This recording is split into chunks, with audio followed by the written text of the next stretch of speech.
This is a demonstration on how to use the class list in D2L version 10. First, you'll enter a course, and then you'll go to the class list. Click on Communications, Class List. At the top of the page, you'll see your class list is divided into tabs. If you want to send an email message to all of the students in your class, first click on the Student tab, and then make sure that you're viewing all students. So if you have a class that's larger than 20, you'll want to make sure to increase this so all students are being displayed on a single page. The next thing you'll do is select all students. There's a box at the top of the list that will put a check mark in each box. And then you click on the email button.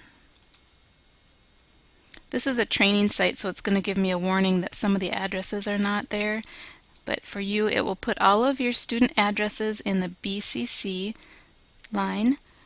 So then you would enter a subject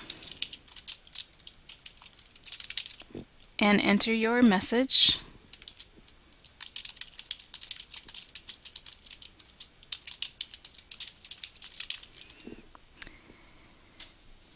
And then you'll scroll down and find the send button. Here it is. And it'll tell you that it was sent successfully, and it'll list all of your students here. This email message will also be sent to your BSU account, so you'll get it as if it were a new message coming into your inbox. So that's how you can send an email. You can also send an email to an individual student.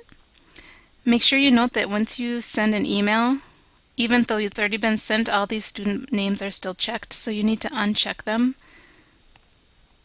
If you want to send an individual message to one student, you can just click on their name and it will bring up their address in the BCC, put in your subject and your message and send it.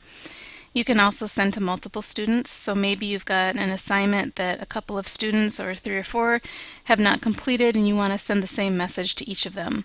Select the names that you want to send to and click on the email button.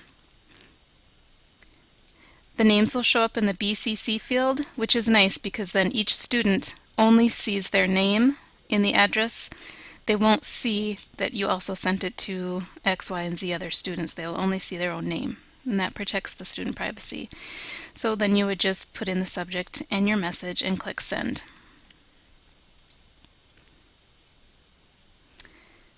You also have available to you in the class list a drop-down arrow next to each name with a couple of options.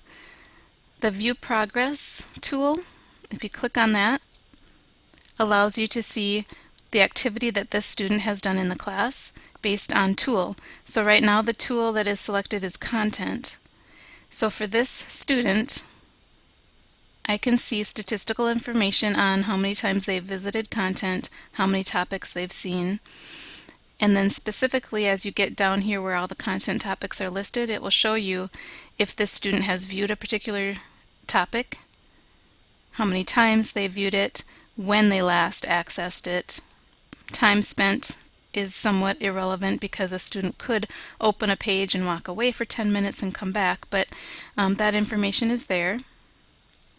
If you switch this out, click Change, and now maybe you want to see some information about their discussion participation. Change the tool and click Apply. And now it shows me a summary that the student has authored 11 messages and read 18, and then it breaks it down specifically by topic. So for each topic you can see how many they authored and read. So this is just a very quick way to go in and see progress for an individual student. You also have the ability on this page to send an email to that student. So maybe you see something that is concerning, you can email them right from this page. I'll go back to the class list.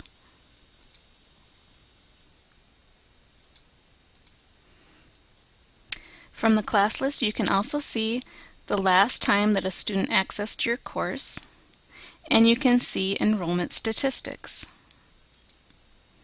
Enrollment statistics will show you how many enrollments you have, student and teacher. This one's a training site, so it's got mostly teachers.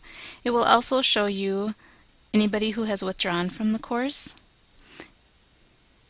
If a student has withdrawn, their name will appear at the bottom of the page, but you can still view progress for the students that have withdrawn. So for example, if you have a student that has failed the course and at the end of the semester you enter a last date of attendance, they will be unenrolled from D2L. However, you still have access to the view progress screen on this enrollment statistics page, so you can go in and see what activity they did complete and what their grades were. If you do need to have a student re-enrolled into a D2L shell for any reason, you can contact us at eLearning Support to have them re-enrolled into the shell.